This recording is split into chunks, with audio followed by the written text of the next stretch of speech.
मोहब्बत के नशा दिल के गजब बीमारी है। मोहब्बत के नशा दिल के गजब बीमारी है।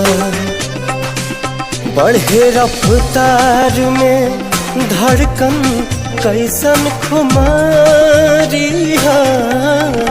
मोहब्बत के नशा दिल के गजब बीमारी है। मोहब्बत के नशा दिल के गजब बीमारी है।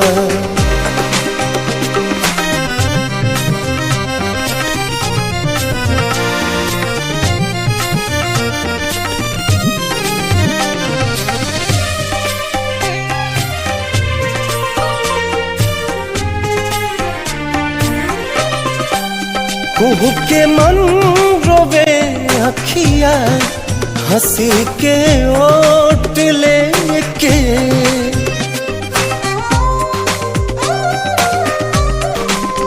कुहू के मन रोवे अखिया हंसी के ओट लेके। मगर इजहार ना होके इहे लाचारी है। मोहब्बत के नशा दिल के गजब बीमारी है।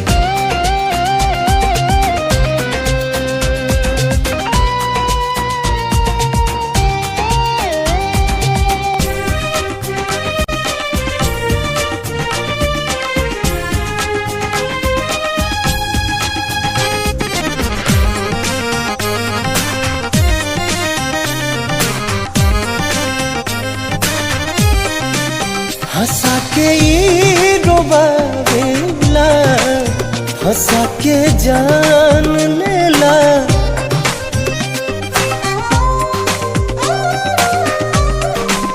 हंसा के ये रोबावेला हंसा के जान लेला।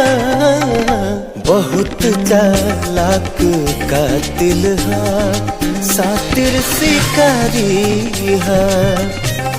मोहब्बत के नशा दिल के गजब बीमारी है।